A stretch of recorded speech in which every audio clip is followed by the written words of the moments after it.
Hi guys, and welcome back to the Notorious Nook. My name's Chelsea, and today we're talking about dice. Myths, legends, Will Wheaton.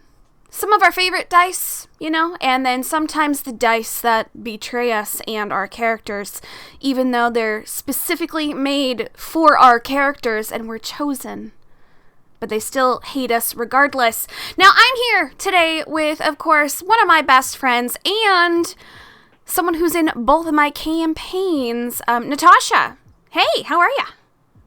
Oh, I'm great. How are you? I'm good. Thanks for coming on to my little podcast. Thank you for having me. Yeah. Now, Natassia is a new player to the whole D&D world, but she has been I'd say a role player, writer, storyteller, almost as long as I have been. So she's kind of been in that whole world for a long time. Now, today we're talking about dice, and I know you have some very fancy dice. I do. You do. Yes. Mm-hmm. Now, you have how many sets of dice? Just two? I have three because I have that teeny tiny baby set that you got me for your my birthday. Yes. Yep. Your travel emergency dice, as I Yes. like to have those on hand. I have one in my car, and I was like, Natassia needs one, so I sent one to you. So tell me about your first set of dice, what they are, what they're made of, where you got them, what color, and then maybe tell me some great times you've had with your dice so far, and maybe how they have betrayed you in certain ways as well. So what kind of dice? What are they made out of? Well, the first set of dice is I got from Etsy. I don't know if it's Your Wizards or You Are Wizards. I think it's You Are Wizards because the U and the R are capitalized. Mm-hmm. So I ordered them on Etsy. I, of course, did buy them because I wanted them to be themed towards my first character, Kilarian. Mm-hmm. And so they are... Actually, I think I searched elf dice on Etsy, and these were one of the first sets that popped up. And I thought they were perfect because they are green. They are made out of fluorite, so they're like gemstone kind of style stuff. Okay. And they have like a gold text for the numbers on them. So that's really cool because, gold is a little important to Yeah. A So, little bit, yeah. it's kind of cool. I love them, and they're very, very good dice, actually. You know this. They roll actually quite well, which I'm very happy about because much they also to my disdain. Yes. There have been... Gosh, I don't want to spoil anything, but there have been a couple times when I've really, really wanted to know something, and I get a nat 20, and it's like the dice just know, and they also want it to happen for me, and so, we're on the same level of things, which is great. Gosh, I don't even remember the last time that this dice, fully failed me, to be honest, where something bad happened. Yeah, for some reason, your key dice love you. So You're well. green. And did we say what kind of dice they were? They're stone.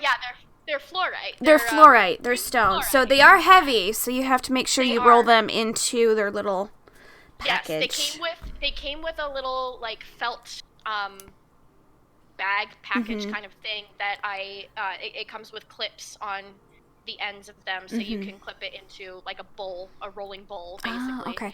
Because it says on the page that you can not you cannot, but you should not roll these dice on a hard surface, because if you do, they may end up being chipped or damaged or broken completely. So I try to be as careful as possible with that.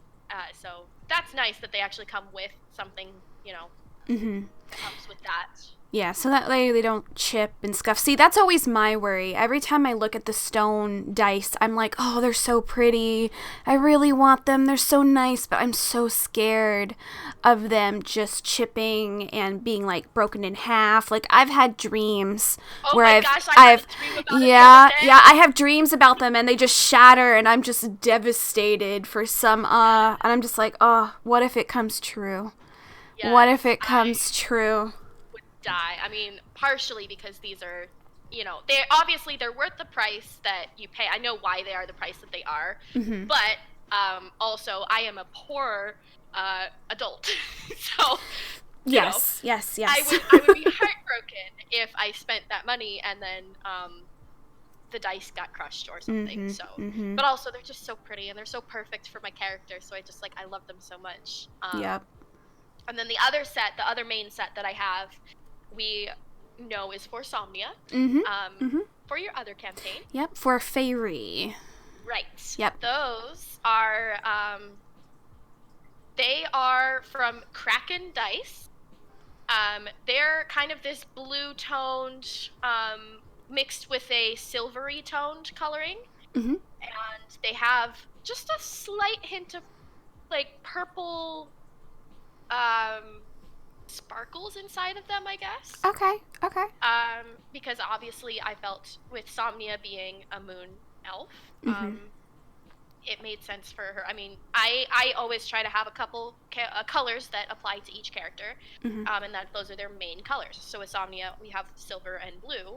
So I was looking for dice with that specific color patterning. And it took a while. I can't say that these ones roll as well. Yeah, I'd say Somnia has some of the worst rolls in that campaign in general. She rolls lower than most roll high, or just normal, like mid-range rolls, like 10s or 15s. She rolls like natural 1s, 2s, 5s. Yes. It's literally like what one of our other players pointed out the other day was it's either a very good roll or it's like a 1 or a 2. It's either fantastic or horrible. There's no in between with the Somnia dice. And so those ones I have not gotten as much luck with those. And I'm not gonna lie, I have considered getting a second dice for Somnia because I know as the campaign goes, I'm going to need good rolls, or else I will die, and I don't want that. So, I've considered looking into investing in another set of dice. I just, again, I have to have ones that fit with the character style and the coloring, and I'm very picky on it, so that's kind of what I'm keeping an eye out for. Yeah, and those who normally do try and find dice that match a character are very specific in what they have in their brain, which is why Etsy and some more locally owned dice people are kind of the way to go, because there are some that will allow you to tell them what you want and they'll physically make it based on what you want, which is super cool. And you said that you purchased from Etsy, from You Are Wizards, and then from Kraken Dice. Is there any other dice places that you've been looking at and like kind of being like, oh, they look really cool, like tempted to purchase but like haven't gone through?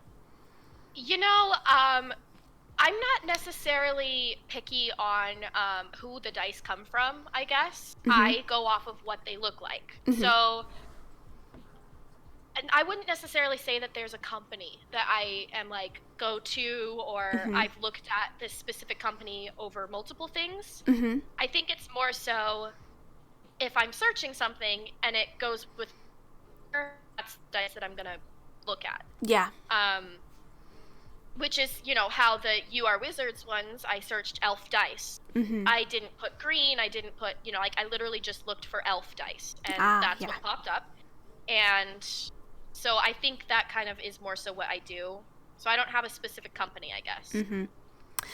Okay, that makes sense. There are a lot of people who are certain purists. I know that there are some players that will only purchase from certain sellers and like all that, which I understand just means that they have that kind of trust for that company. There are a few companies that I feel that are very trustworthy, and I know that their dice will be not only just beautiful, but also be weighted correctly, I feel like.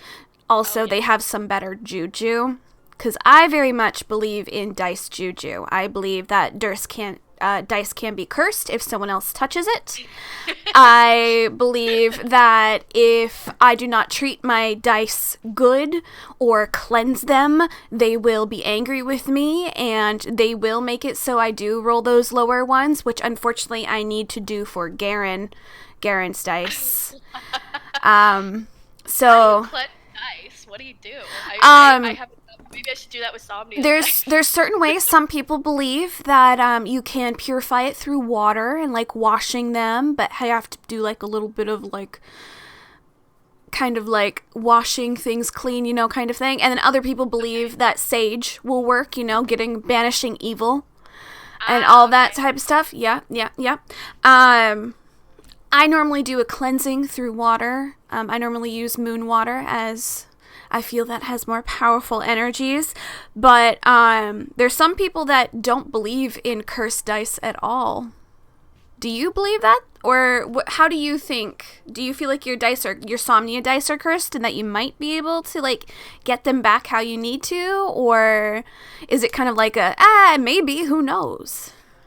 So that's kind of an interesting question, because you know how I do before any sort of session that we have. I take my dice out, I set up my rolling area, I test out different spots on the table to figure out like which spot is the best spot to roll.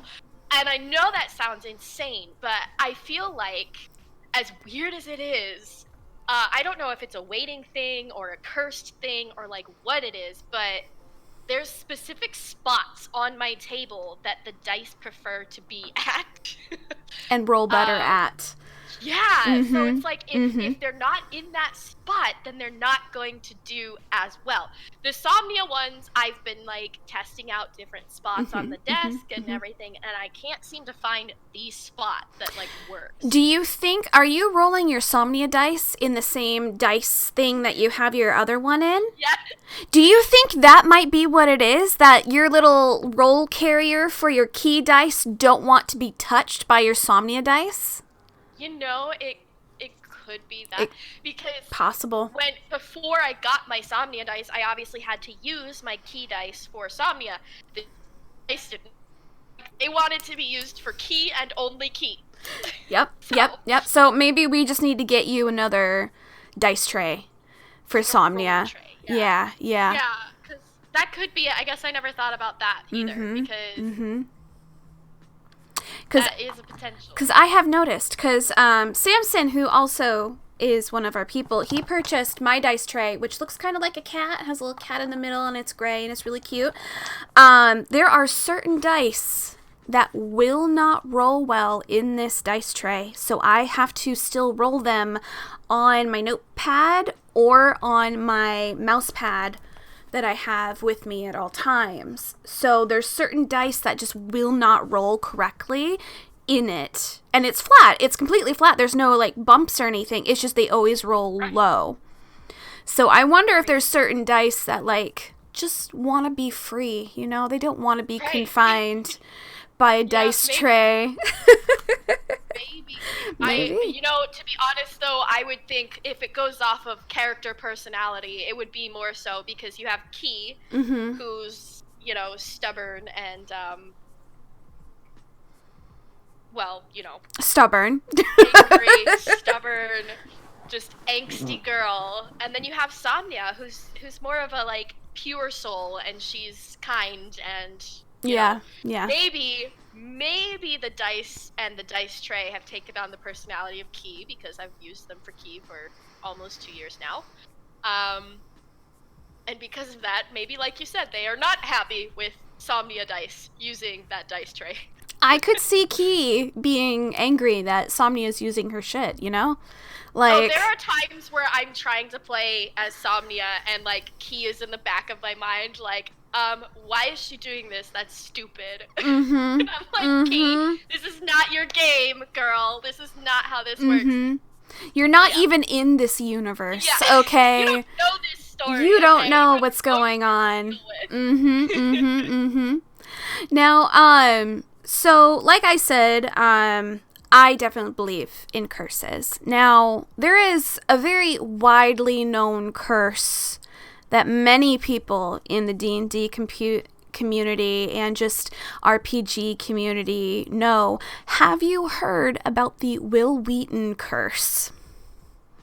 No, I have not, and I'm interested to know what this is. Yes. So Will Wheaton, as we know, he started on Star Trek, and then of course did some smaller stuff. But he loves RPG games. He loves Dungeons and Dragons. Did you? I didn't know for the longest time. I didn't know that. Yeah, actually. yeah. He is a full-out nerd, and I appreciate him wholeheartedly. However, Will is very well known to have horrible dice rolls. Okay. Like, 9 out of 10, he is rolling natural ones in single-digit numbers all the time. Okay. So every time he plays, it's always a natural 1. It's always a 2. It's always a 5. It's always, it's super low. So he never, of course, is able to get those natural 20s, which are very, very, very, very rare. He refers to it as his own Wheaton dice curse, which I absolutely love. He just wholeheartedly embodies his curse and just he goes, I am just for, I don't know what he did or what dice gods he decided to piss off, but man, he rolls horribly. So he was on Critical Role as a guest, and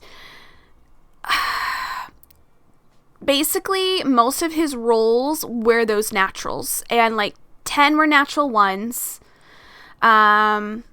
His highest average was 2.7 natural 1s during that entire episode. So continuously. And they even, when the crew was about to go against the big bad, they had Will Wheaton come over and they asked him to touch Matt's dice to curse his dice so that they could win. And I love that they're using his curse as a weapon. Yeah, that's great.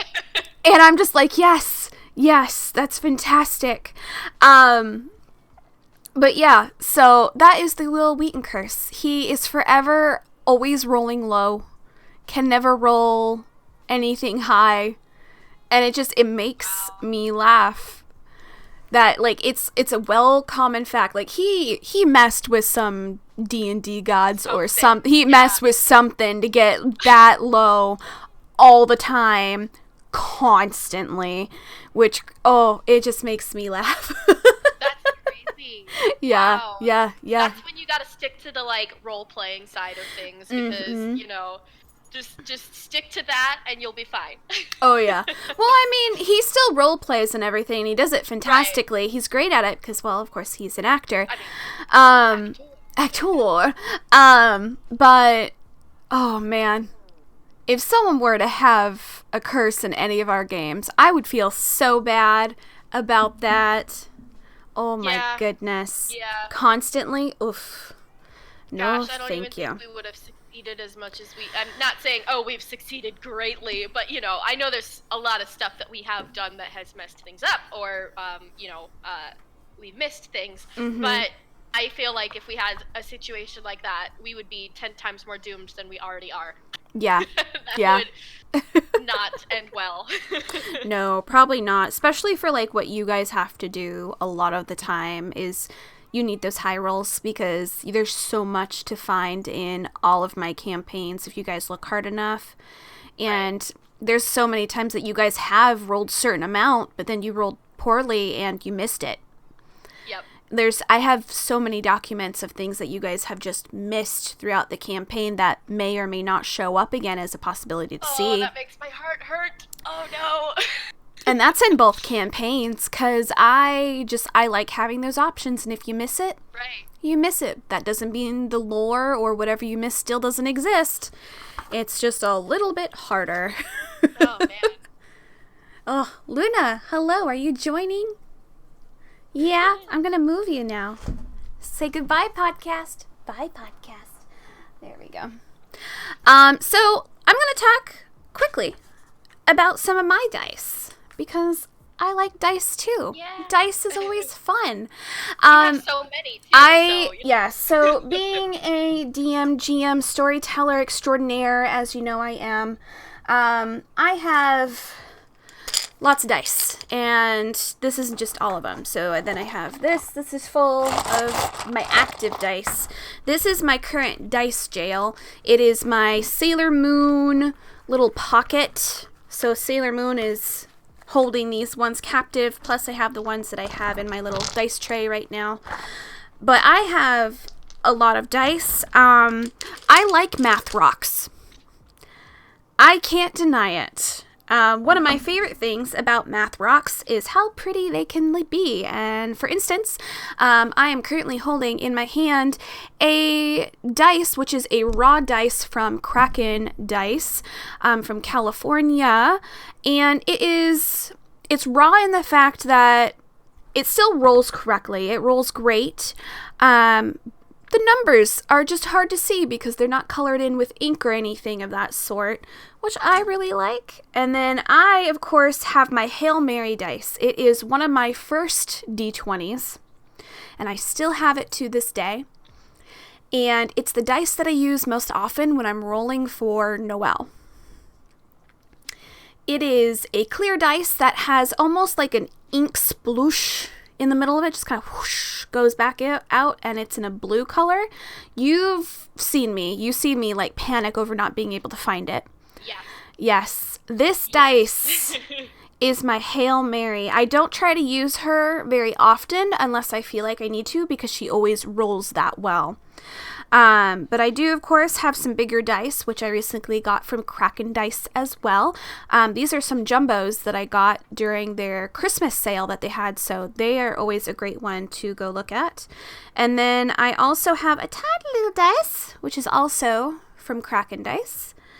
And then another dice, actually, that I use a lot was gifted to me by Samson, our other player, and it is the Bi Flag that he got for me for my birthday last year, and he got it so it has a little heart on the natural 20, so every time I roll a natural 20, it's a little heart that's up there for me. I love that too. And then I do have actually a dice that Samson has made himself that he made for me based on Ophelia, which is one of course, my golden children, which I love and dearly love. So it's the one and only dice that he made me. No, he made me two. I just can't find the other because Luna took it and ran off somewhere. Oh, no. But this is the lasting one, but it is another D20 that he made for me, which I always use all the time. And then I do have a few other dice which I really love. Like I do have another dice that has like a crown inside of it, which is I'm using for a royal character. And that one is from Kraken Dice as well. A lot of these are from Kraken Dice, I've come to realize. I am a Kraken Dice fanatic, but I do also get a lot of dice from Etsy. I have some from Misty Mountain Gaming as well, which is really good. So the Etsy one is from, it's called 3D Egos. This is how I got my other Noel dice, which has the blue butterflies inside. I did order from them one that had like a rose inside, but unfortunately they sold out. So they sent me ones with a whole bunch of like gold lettering inside, like it was confetti or something, which was super fun. Those are always nice. And then recently, I have to purchase over here. I am in a new game, so I purchased from Misty Mountain Dice, and they are sharp edge. Now, do you have a preference for edges for your dice in general, or do you like sharp edge, or are you more of you want the rounded corners so you don't get, like, hurt? Mine are all, I think, rounded corners. I don't think I necessarily have a preference, but I feel like, I don't know if it could affect it, I don't know, but rolling-wise, round edges, I feel like, have a better chance at rolling, so that it's not stopped by an edge, if that makes sense. That makes sense. Are you more of a let the dice roll, or are you a plopper? Like, you shake it in your hand and you plop it down? Or do you let it, like, roll off your fingers into your tray? You know what? I'm going to have to... I've never, like, thought about it, so I'm going to have to roll the dice. There are certain ways to roll. Like, when I'm rolling damage, I'm a shaker, and then I let loose right into the tray, and I just plop them down. Yeah, so I, like, shake it a couple times, usually, and then I kind of let it fall off of my hand. So I'll, like, open my hand... just drop it down, I guess. So it's like it drop, or are you letting it kind of roll off your hand into the tray? Off my hand. Okay, so you kind of let the dice figure out what it's want. You're not just a shake and drop. I do shake and drop when I'm doing damage. If I'm doing damage, you're going to see me, and I'm going to clink them together, and I'm going to scare you with my evil grin, and I'm going to plop it down. But when I'm rolling... Yep. I mean, there's sometimes... I actually have designated dice for, like, certain damage, and then I'll add 2 more dice that aren't even, like, the correct, like, kind. So if I need, like, D6s, I'll have a whole bunch of D6s, and then I'll add in, like... D12s just for the kick of it, just so it sounds worse than it is. Right. Yeah. Because I'm that DM, so I can scare you. Yeah. I like a little bit of fear in my players' faces. A little bit. She means a lot of it. But normally, when I'm doing just a D20, I'll shake it a little bit in my hand, and then I'll let it do that kind of roll off the hand into the tray as well. So I think it just depends on, like, what you're rolling, maybe. But you also don't have as many dice as I do, so you can't do the shake and the let go. No. Yeah. But even then, I don't know, I kind of like the idea of, I mean, I guess... I didn't even think about the fact that there's, like, different ways you can roll. I mean, I figured, of course, there's the way of, like, shaking and then rolling or just dropping it. But I guess I never thought about how that could potentially affect what the roll is in and of itself, or how the dice rolls. I have a suspicion that there is, like, some kind of scientific, like, reasoning for, like, how you would roll and, like, what the probability and stuff is. But I'm not a science person, so for me, it's just luck. So... whatever happens. Yep. So there's a couple things, but we're getting towards the end right now. We've been running almost for a half hour, which is super good. I just want to do another quick shout out to all the different dice makers that I personally like using, which of course is Kraken Dice, Misty Mountain Gaming, and then of course Die Hard Dice, and then of course a few of the Etsy stores like 3D Egos, and then the one that you used, which of course was You Are Wizard or Wizards. Wizards, yeah. Wizards. You Are Wizards from Etsy. Because I feel like sometimes you just gotta give some shout outs to people that have passion for things that you have passion for and actually are able to make the items of which you need to do said passion, if that makes sense. Absolutely. Yeah. Again, Kraken Dice, they're in California, very well known. Great deals online as well. They have dice trays, dice. You can buy singular dices. Misty Mountain Gaming, they're from Alabama, from what I could understand from their website. Super nice. They're a new one that I found recently. They have the sharp edges, they have stone, they have a whole bunch of different accessories as well. And then, of course, Die Hard Dice is another great one. They are from Utah. Hello, Utah. That's what I kind of thought I saw on their thing. But they also have a whole bunch of different dice, metal, seasonal kind of ones. They have accessories. They actually have the mystery bags of dice too, which I recently purchased, and I'm excited to see what I'm going to get, because I am a dice hoarder. I am hoping I can get one of those really, really tall glasses and just fill it with dice. But yeah, and great thing about all three of these companies is that they give back to charity, which is super fun, which I found out. So Kraken Dice normally helps giving back to Feeding America, National Forest Foundation, the Trevor Project, which is very, very important, and tons of others like Extra Life, Randy's Children, and then another one which is called Nice Village Gamers Guilds. Don't know what it is, but it's on their giving back page. And then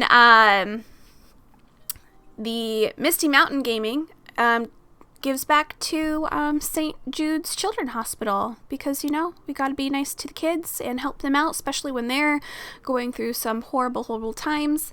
And then they also donate to Darwin and Wallace, which is a nature and fossil store.